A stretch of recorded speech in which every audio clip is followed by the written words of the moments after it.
sejahtera kepada semua. Nama saya Ciwanya. Pada hari ini, kumpulan kami akan membincangkan satu topik yang sangat menarik dan dekat dengan kita semua, iaitu penggunaan bahasa rojak, wajar atau tidak wajar. Sebagai sebuah negara yang kaya dengan kepelbagaian budaya dan bahasa, penggunaan bahasa rojak semakin biasa, terutamanya dalam perbualan harian. Bahasa rojak adalah campuran bahasa yang sering kita gunakan, khususnya bahasa Melayu dan bahasa Inggeris. Malah kadang-kadang turut dicampur dengan dialek lain seperti Mandarin atau Tamil. Namun persoalannya, adakah penggunaan bahasa rojak ini wajar atau adakah ia sebenarnya mencemarkan bahasa asal kita? Fenomena tidak hanya berlaku secara tidak sengaja, tetapi sudah menjadi kebiasaan dalam kalangan rakyat Malaysia yang berbeza bangsa dan bahasa.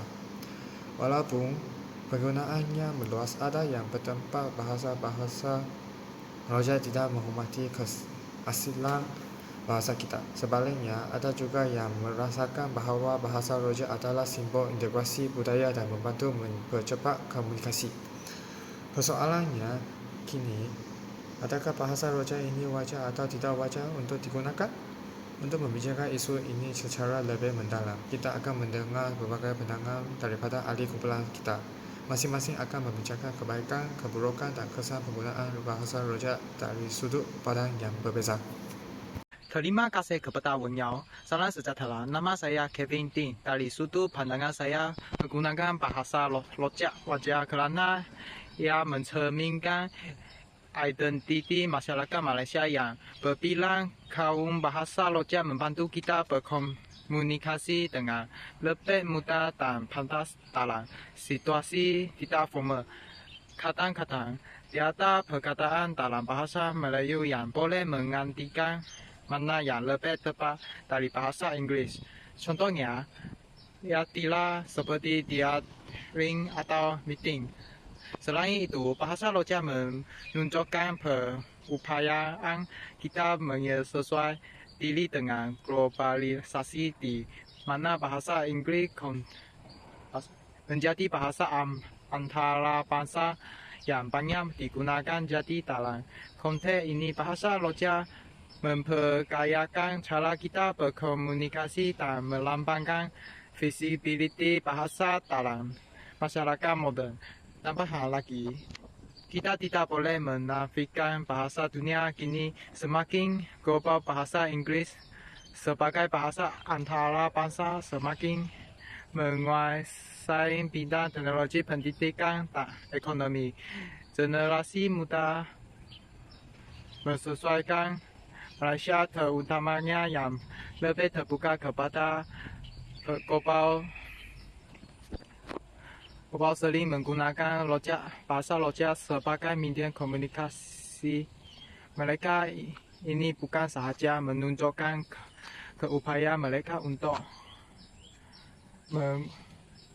menguasai lebih daripada satu bahasa, tetapi juga memperlihatkan perkembangan zaman. Oleh itu, dalam konteks dunia moden, penggunaan bahasa rojak wajar diterima sebagai sebahagian daripada kehidupan kita. Thank you. Terima kasih kepada Kevin. Selamat sejahtera. Nama saya Tekayong. Walaupun terdapat manfaatnya, saya berpendapat bahawa penggunaan bahasa rojak tidak wajar, terutamanya dalam konteks rasmi. Bahasa rojak jika dibiarkan tahapan kawalan boleh menghakis keindahan bahasa asli kita, terutamanya bahasa Melayu. Penggunaan bahasa yang dicampur aduk ini boleh menyebabkan kita kehilangan keupayaan untuk menggunakan bahasa yang belum dalam situasi formal seperti dalam penulisan akademik atau perniagaan. Selain itu, bahasa rojak boleh menyebabkan kekeliruan, terutamanya dalam kalangan generasi muda yang sedang belajar bahasa. Anak-anak dan pelajar yang sedang mempelajari tata bahasa Melayu dan Inggeris mungkin menghadapi kesukaran untuk membedakan antara penggunaan yang betul dan salah apabila mereka tertentang kepada bahasa rojak. Hal ini boleh menjejaskan perjuasaan mereka terhadap kedua-dua bahasa kerana percampuran yang tidak terkawal akan menyebabkan mereka tidak mampu menggunakan mana-mana bahasa dengan betul. Jika situasi ini dibiarkannya, mungkin akan melahirkan generasi yang lemah dalam aspek tata bahasa dan kosakata. Terima kasih kepada Kak Yong. Salam sejahtera, nama saya Silan Cheng. Selepas mendengar hujah kedua-dua lebih pihak, jelaslah bahawa penggunaan bahasa rojak adalah satu topik yang kompleks. Ia mempunyai kelebihan dalam mempakaian cara kita berkomunikasi dan mencerminkan keberagaman budaya di Malaysia. Namun, dalam masa yang sama, kita harus berhati-hati agar tidak membiarkan bahasa rojak menggantikan peranan bahasa rasmi kita, terutamanya dalam konteks formal. Kesimpulannya, saya ada penggunaan bahasa rojak wajar atau tidak bergantung kepada konteks.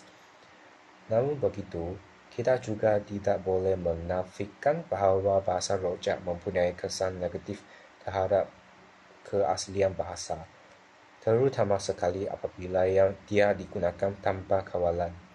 Bahasa rojak berpotensi mengikis bersyukur tata bahasa dan kosa kita bahasa Melayu dan asli, sekaligus menggancang warisan bahasa kita.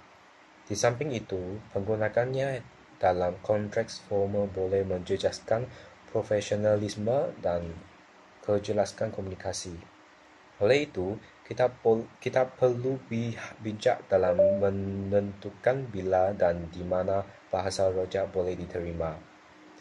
Kesimpulannya, penggunaan bahasa rojak wajar dalam konteks yang tidak formal dan sosial. Namun kita harus menjaga bahasa standard kita dalam urusan yang lebih rasmi. Bahasa merupakan cerminan identiti kita, dan penting bagi kita untuk menghargai serta memelihara bahasa kebangsaan yang telah diwariskan oleh generasi terdahulu. Sekian, terima kasih. Sekian, terima kasih.